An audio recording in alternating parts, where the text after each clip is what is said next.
Você acompanha Jornal da Rede Alesp. O Jornal da Rede Alesp está de volta, seguindo aqui com mais informações do Legislativo Paulista. Vamos falar agora sobre a vacina da Janssen. E sobre esse assunto a gente conversa com a Mônica Levi, ela é presidente da Comissão de Atualização de Calendários Vacinais da Sociedade Brasileira de Imunizações. Boa tarde, Mônica, bem-vinda ao Jornal da Rede Alesp, tudo bem? Olá, boa tarde a todos. Tudo bem por aqui? Mônica, nós estamos falando muito, nesses últimos dias, não só da vacinação, mas da vacina da Janssen, do imunizador da Janssen, que é em dose única, E eu gostaria que a senhora começasse falando justamente sobre essa eficácia da Janssen. Então, é uma vacina que foi testada nos estudos de fase 1 e fase 2, mostrando uma resposta imunológica muito forte após a primeira dose. Então, ela seguiu nos estudos de fase 3 e foi licenciada assim pela resposta imune induzida verificada com uma dose única. Foi assim, as taxas que a gente chama de soroconversão, de formação de anticorpos foram altíssimas com uma dose. Então, é a única vacina das licenciadas hoje para uso no mundo todo que é aprovada em dose única. E justamente ela é aprovada em dose única. Eu gostaria que a senhora falasse então sobre esses pontos dela de eficácia, proteção contra variantes, que também é o que se tem discutido muito, em que momento ou se as vacinas hoje disponíveis, não só aqui no Brasil, mas no mundo, o quanto elas podem combater também essas novas variantes. Então, a eficácia para as variantes tem sido um objeto de estudo contínuo, Nós temos poucas coisas ainda que a gente conhece em relação a essa P1, a nossa variante. Hoje elas são usadas as letras gregas, alfa, beta, gama, delta, as principais, Sendo a alfa, aquela é isolada primeiramente no Reino Unido, a beta na África do Sul, a gama, a nossa P1, isolada em Manaus, e a delta, essa da Índia. Fica mais fácil e evita a estigmatização, A gente sabe que as vacinas de RNA mensageiro, que a Pfizer, a Moderna, têm uma menor influência no que a gente chama de escape imunológico, Nos testes laboratoriais, elas têm um menor escape, uma menor perda de proteção para as variantes que foram estudadas. Já as vacinas de vetor viral, a gente viu que, principalmente com a cepa beta da África do Sul, houve realmente uma perda de eficácia, e isso é um medo nosso aqui, porque ela tem mutações parecidas, nas mesmas localizações que a variante P1, que é a que impera aqui no Brasil. Hoje a gente tem de 90% a 95% dos casos com a variante P1. Nossa preocupação hoje, para quem não vai viajar, é a eficácia para as variantes, para a variante P1, Não sabemos o futuro como é que vai se comportar essa questão. Então, os estudos estão sendo feitos com as diversas vacinas, aparentemente com bons resultados, sem diminuição das eficácias esperadas para essas variantes. Isso é diferente do que a gente vê em laboratório, testes de anticorpos neutralizantes que mostram essa diminuição da quantidade de anticorpos neutralizantes. Isso é um achado laboratorial, mas o mais importante para a gente entender é na prática, como é que funciona. A gente viu, por exemplo, na cidade de Serrana, uma cidade onde foi feito o projeto piloto de vacinar rapidamente toda a população com a Coronavac, todos acima de 18 anos, e a gente viu um declínio rápido nas mortes e nas internações em UTI, em hospitais com casos graves, na vigência da P1 predominando na cidade e com a Coronavac. Então, isso é o mais importante, a gente está vendo na prática, por mais que testes laboratoriais possam mostrar uma preocupação, que na prática você vacinando um percentual muito elevado de pessoas, acima de 70%, a gente já vê uma importante redução nos desfechos mais trágicos da Covid. Agora, doutora, dentro até sobre essa questão de eficácia, até para que as pessoas tenham aqui, eu tenho aqui na minha pauta que a nossa produtora Amanda colocou, eficácia de 66% contra os casos moderados e graves da Covid-19, eficácia de 85,4% apenas contra os casos graves, 100% de proteção contra hospitalização e morte por Covid-19 depois de 28 dias da aplicação. Tudo isso, segundo a agência FDA, a vacina tem essa eficácia geral nos Estados Unidos, 72%. No momento em que as pessoas também têm aquele contrassenso de ficar buscando, né, qual vacina tomar, né, vai num posto e fala, mas só tem essa, então não quero, vou buscar outra. Primeiro, não é momento de se escolher a vacina, não é? Segundo, ter a Janssen aqui no Brasil também significa ampliar a cobertura vacinal. Claro. Veja bem, a gente não pode falar números de eficácia, porque a eficácia depende do comportamento da população, da situação epidemiológica, onde se avalia. A própria Janssen, que você mesma comentou, 72% é a eficácia dela nos Estados Unidos, e é uma das vacinas utilizadas lá para a vacinação da população, mostrou na América Latina 66% e na África do Sul 57%. Então, tudo depende da situação epidemiológica. Isso, a eficácia geral é contra qualquer sintoma, mas uma eficácia muito elevada dessa vacina em todos os lugares onde ela foi avaliada para doença grave e morte, que são os desfechos principais que todo mundo tem medo e é o que a gente quer, a princípio, como objetivo principal, reduzir. Depois, posteriormente, a carga da doença na população geral, mas sintomas leves de Covid, existem variações entre as vacinas. O fato é que vacina boa é aquela vacina que foi aplicada no seu braço. Quanto antes as pessoas puderem estar vacinadas, quanto antes sairemos dessa situação trágica que nós estamos vivendo. Não faz o menor sentido a escolha de vacinas. Todas, eu acho que assim, quem fica esperando, escolhendo vacina e esperando, está sendo irresponsável consigo próprio e com os outros, porque vacinação é um benefício não só para a sua proteção, mas também você colabora como cidadão aqui, né, com a coletividade, com a redução da carga da doença. Quanto mais gente vacinada, maior é o benefício na população como um todo. Então, gente, qualquer vacina que foi licenciada, aprovada pela Anvisa, deve ser utilizada. Agora, uma outra questão que a senhora falou, que a eficácia depende do comportamento da população, né? E vai de encontro também a isso que nós estamos falando, né, doutora Mônica? As pessoas, nesse momento, não têm que escolher a vacina e têm que seguir os protocolos. Não é, por exemplo, né, quem agora está sendo imunizado com a Janssen, não é porque é dose única que já pode sair aí sem máscara, começar a aglomerar. A conscientização faz parte também da vacinação dar certo. Olha, a vacina é uma ferramenta imprescindível para a gente reverter esse cenário epidemiológico, mas, sem dúvida, ela não é ferramenta única. Até o momento, a gente não tem evidência de que uma pessoa que se vacina seja esterilizada, vamos dizer assim. Ela pode se infectar, não desenvolver sintomas e estar transmitindo.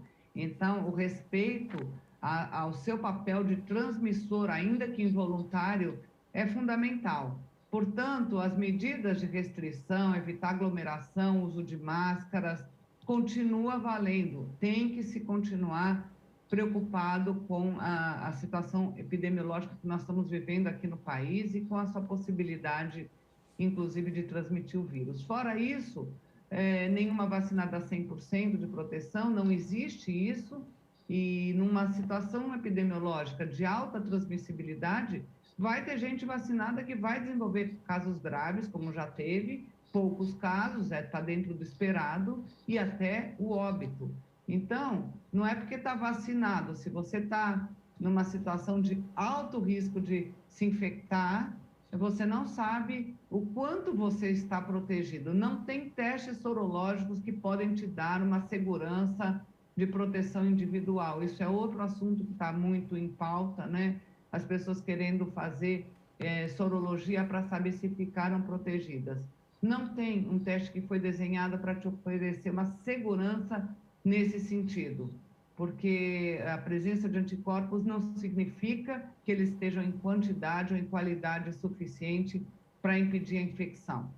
Então, gente, vacinado ou não, tem que manter todas as diretrizes, né, de manter ambientes arejados, evitar aglomeração, uso de máscaras, lavagem frequente das mãos e tudo aquilo que está todo mundo cansado de saber. O que precisa é praticar, não só saber. E, doutora, para a gente encerrar nossa conversa de hoje por aqui, com relação às variantes, não só com relação à Janssen, a gente está falando da Janssen em específico, hoje ela já tem qual eficácia em qual variante, se é que a gente já tem esse dado? Não, eu não tenho esses dados exclusivos de eficácia para variante com a Janssen. Isso está sendo estudado em diversos cenários diferentes, né? Nos países que já utilizam essa vacina há mais tempo do que a gente, que acabou de começar, né? Estados Unidos, mostrando que ela é eficaz contra as cepas circulantes lá. O que eles não têm lá é o que a gente tem aqui, que é a P1, né? Eles têm principalmente a cepa alfa, beta e a delta, agora que a cepa indiana é a delta, mostrando que a vacinação com o RNA mensageiro, né, a Moderna e a Pfizer e a Janssen estão dando conta do recado. Mas tem sido publicado, estudado em diversos cenários diferentes. A gente não sabe ainda aqui, com a nossa P1, qual é a eficácia dessa vacina. Perfeito, doutora. Muito obrigada, viu, pela contribuição da senhora. Um bom dia por aí. Bom dia para todos aí, boa tarde, né? Até logo e até a próxima oportunidade. É verdade, boa tarde, doutora. A administração de contas públicas foi tema de mais um curso do ILP, o Instituto do Legislativo Paulista. E a repórter Priscila Silvério traz os detalhes. O tema em discussão, o PPA, Plano Plurianual. Ele tem que ser um plano estratégico, ele tem que ter um concertamento público, ou seja, você tem que fazer o planejamento junto do município, pensando naquilo que vai acontecer no Estado e também aquilo que vai acontecer na União. O plano plurianual, pessoal, ele é para novas despesas, ou seja, despesas de capital, gastos decorrentes dessa despesa de capital e novos programas de duração continuada. É muito importante a gente lembrar disso, que quando a gente fala em termos de plano plurianual, que é um plano para 4 anos, né, que é um plano que vai vigir durante 4 anos, ele é um plano voltado para quê? Para novas despesas da administração pública, ou seja, os projetos. Né? Nós temos as atividades e temos projetos. E o plano plurianual são coisas novas que a administração pública pretende fazer. Quais são as novas despesas de capital? O que o município pretende fazer em termos de despesa de capital? Ele quer construir um novo hospital? Ele vai construir uma ponte? Ele vai comprar veículos para a administração pública? Ele pretende expandir a rede de água, a rede de energia elétrica? Agora, quando você, por exemplo, constrói uma escola, essa escola ela não vamos dizer assim, uma despesa que vai acabar ali. Ela vai continuar essa despesa durante um grande período, ou seja, ela vai ser uma despesa que vai continuar ad eterno. Então, a gente também tem que colocar no PPA quais são os gastos que são decorrentes dessas despesas de capital. O Estado tem 3 papéis fundamentais, tá certo? Que um deles é de distribuição de renda. É você cobrar mais tributos aonde a renda é concentrada para poder investir na população que tem menos condições de ter uma vida normal, tá certo? Só mais 2 informações. 83% de quem estuda no Brasil antes de entrar na faculdade está em escola pública. E 160 milhões de brasileiros não têm plano de saúde. Então, se você não tiver o Estado para poder fazer esse apoio, e aí, por exemplo, as prefeituras têm que ter um papel fundamental de uma educação de qualidade, de um serviço de saúde de qualidade, e isso tem que vir dos recursos que nós pagamos. Então, em resumo, o plano plurianual, ele dá todas as diretrizes para que você tenha sucesso como prefeito e os vereadores para poder fiscalizar a ação da prefeitura. Os palestrantes mostraram o PPA na prática e como pode beneficiar a população. O PPA deve surgir na campanha política e não é depois. Quando eu faço o meu plano de governo, e nós fizemos assim, por isso que deu certo, aqui em Boracéia, né? Eu fui prefeito por 2 mandatos, de 2012 até 2019, 2020, né? 2020, porque deu certo. Claro, eu, por estar dentro da prefeitura, eu sabia quanto tem de recursos, o que dava para fazer, o que dava para fazer diferente, onde a gente podia chegar e o que dava para planejar que a gente tinha condições de buscar isso. E, além disso, o que nós fizemos? Nós ouvimos a população, nós ouvimos os candidatos a vereador. Quais são as sugestões, o que nós podemos fazer, não só de capital, mas de diferente para implantar no nosso município. Esse é um ponto muito importante, fundamental na administração pública. Saber ouvir, saber buscar junto à sociedade qual é o seu anseio. Porque muitas vezes eu falo, ó, eu fiz isso às vezes, porque eu gostava e queria fazer. Isso aí eu vi, não, quero fazer. Claro, senão também você vai passar fantoche. Não, não é assim. Eu acho que é importante, vou fazer. Mas tirar lá como se fosse um orçamento participativo, pegar um PPA participativo, pegar uma parte, isso aqui tem que ser escolhido pela população, não apenas pelo gestor, quando o gestor participa disso. Segundo o organizador do Congresso, essa discussão pode ajudar inúmeros agentes públicos para uma gestão mais transparente e assertiva. A nossa intenção com esses webinários que são preparatórios para o 4º Congresso Internacional de Contas Públicas é justamente essa, é entregar conteúdo, entregar informação, seja para prefeitos, presidente de Câmara, vereadores, secretários. Então, a ideia, o nosso propósito aqui hoje é justamente esse, é de levar essa informação e fazer com que isso chegue na ponta e de maneira gratuita. E agora, mais uma entrevista aqui no Jornal da Rede Alesp. A gente fala sobre a aprovação da MP 1031 de 2021, que permite a desestatização e a emissão de novas ações da Eletrobras, que serão vendidas no mercado sem a participação da União. E sobre esse assunto a gente conversa agora com o advogado Fábio Luiz Isidoro. Ele é especialista em direito administrativo e também regulatório. Boa tarde, doutor Fábio. Bem-vindo ao Jornal da Rede Alesp, tudo bem? Doutor, se o senhor puder liberar o seu som para a gente poder ouvi-lo. Isso, pronto. Olá, boa tarde. Muito obrigado. Obrigado pela oportunidade de estar aqui com vocês. Doutor, falando justamente, né, a gente está falando sobre a medida provisória com relação à Eletrobras e alguns especialistas dizem que essa venda, né, do controle, ele pode sinalizar um avanço, né, nessas propostas de desburocratização, não só desestatização, né, em que realmente essa medida provisória pode ajudar o país, ou não é essa a leitura?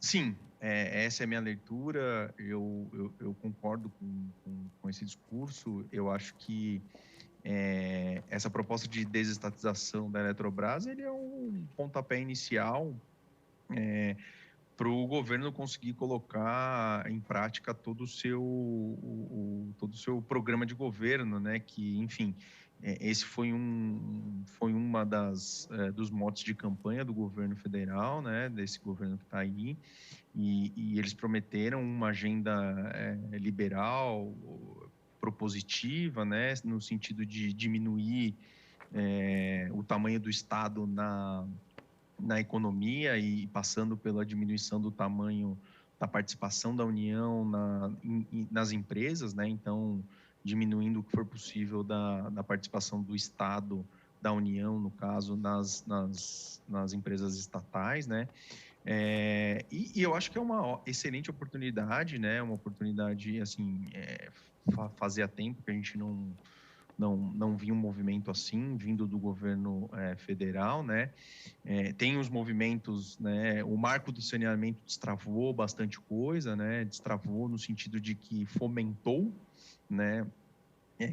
Com um pouco mais de segurança jurídica, então fomentou a privatização e fomentou aí todo esse processo, né? Então, eu acho que a MP 1031 da desestatização da Eletrobras, ele é o pontapé inicial.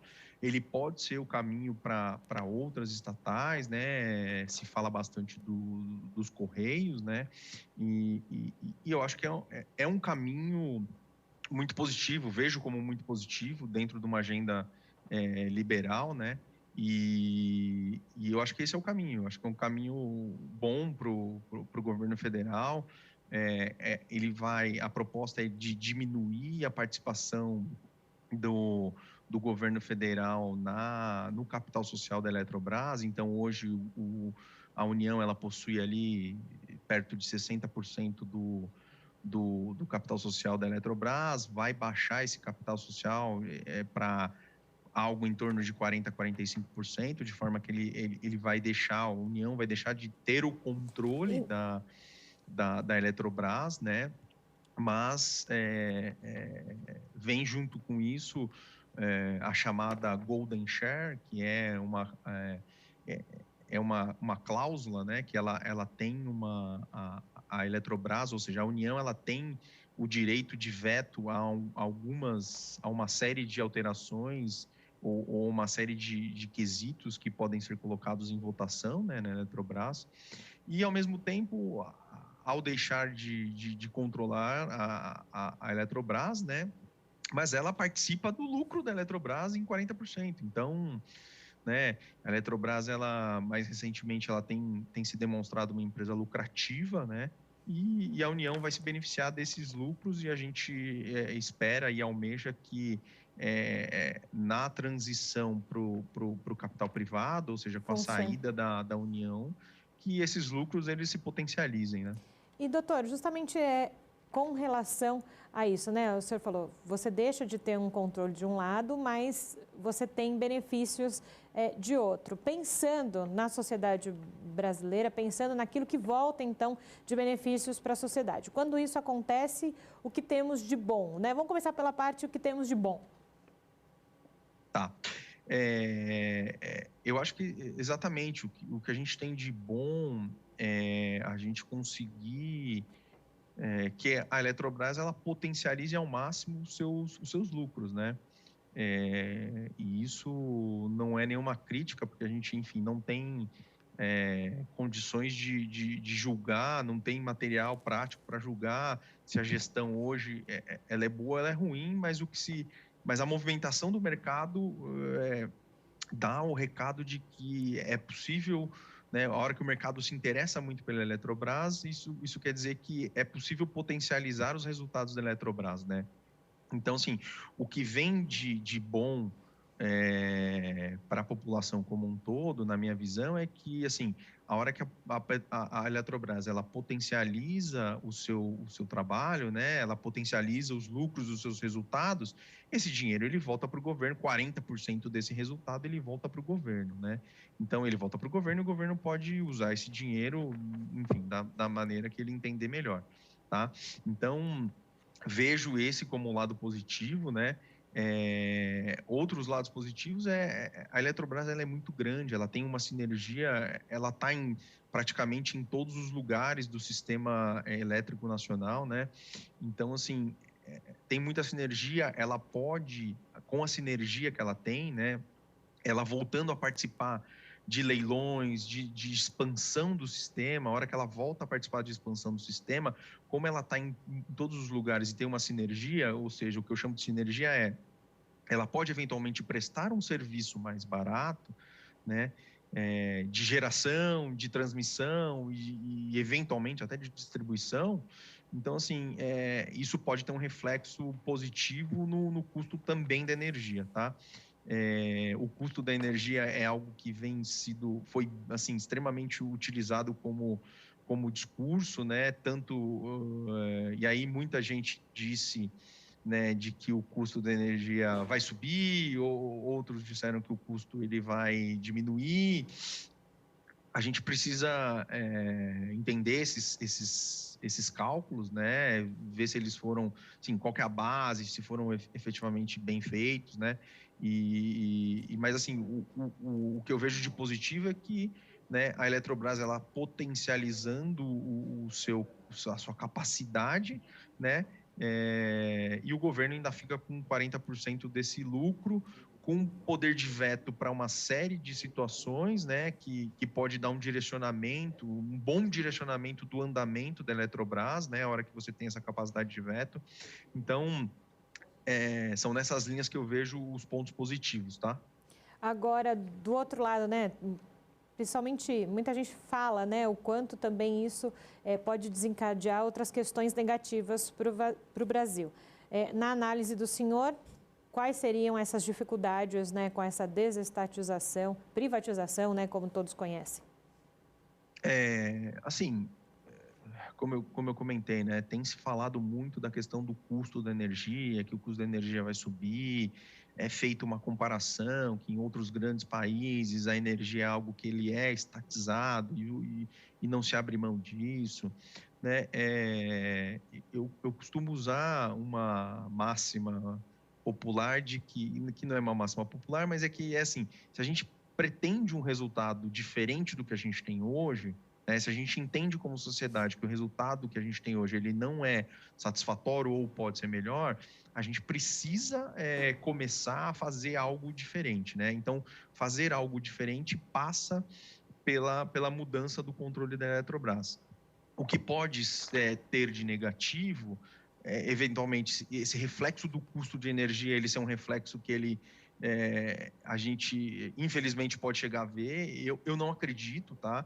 Em que pese a gente está vivendo um momento de alta de energia, mas é uma questão sistêmica, né? É uma questão de relacionada ao sistema como um todo, não é uma questão relacionada exatamente à Eletrobras, tá? Então, a gente pode ter um aumento do custo de energia? Pode, eu acho pouco provável, tá?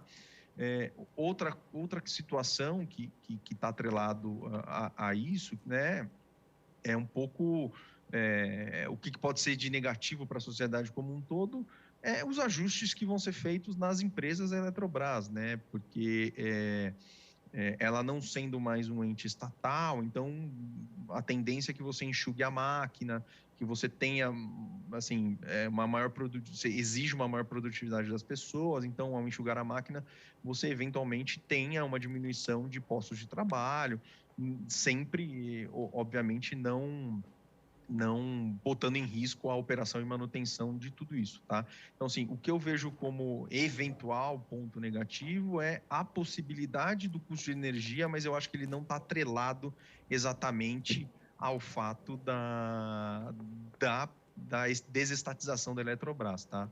Então, eu vejo com pouca probabilidade que isso aconteça. É importante essa fala do senhor, doutor Fábio, porque realmente aqui, quando se fala em desestatização, desburocratização, privatização, reforma administrativa, né, as pessoas não entendem geralmente o todo.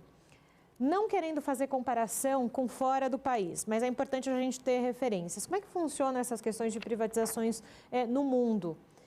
E o quanto aqui no Brasil é preciso se discutir mais, porque quando a gente discute um assunto, a gente conhece mais ele. Perfeito. Eu acho que a discussão do assunto ele é essencial, né? De todos os assuntos, né? Conhecimento, quanto mais a gente compartilha, né? Quanto mais a gente divide ele, mais ele se multiplica. Então, é importante que a sociedade como um todo ela entenda o processo de privatização, desestatização. É importante que a gente despolitize o discurso. Eu acho que, assim, politizar o discurso de privatização ou desprivatização ou estatização é muito ruim, né? Porque você trabalha com algumas... em cima de situações, mas sempre de forma enviesada, né? Então, eu acho que a politização do discurso ela é ruim, tá? Então, e quanto mais a gente discutir, obviamente que melhor, tá? O que a gente não pode é trazer a discussão para a mesa e fazer com que a discussão ela dure a eternidade, né? Porque o que a gente vê muito dentro do nosso processo legislativo é a discussão de temas e os temas, assim, eles não saem do lugar porque eles precisam ser melhor discutidos. Então, precisa ser melhor discutido? Precisa ser melhor discutido. Mas é importante que isso seja feito de uma maneira, assim, tranquila, mas que seja feito de uma maneira propositiva, profissional, de forma a sair da situação, né? A chegar a uma conclusão. A gente não pode ter uma discussão dessa durando anos, né? O tema é denso, é profundo. Então, vamos botar uma meta de discutir o tema dentro de um governo, né? Dentro de 4 anos, por exemplo, que eu acho que é um prazo suficiente, né? Mas, assim, acho que a questão da privatização ela tem que ser bem estruturada, bem conversada, tá? E no mundo existem diversos modelos, tá? Os modelos eles são dos mais variados.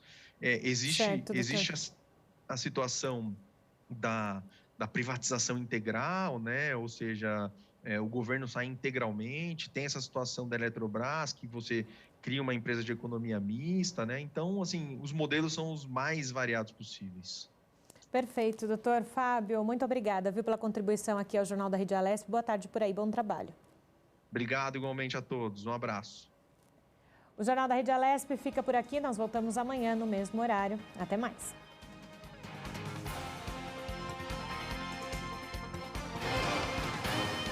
Você acompanhou o Jornal da Rede Alesp. Tudo sobre o Legislativo do Estado de São Paulo.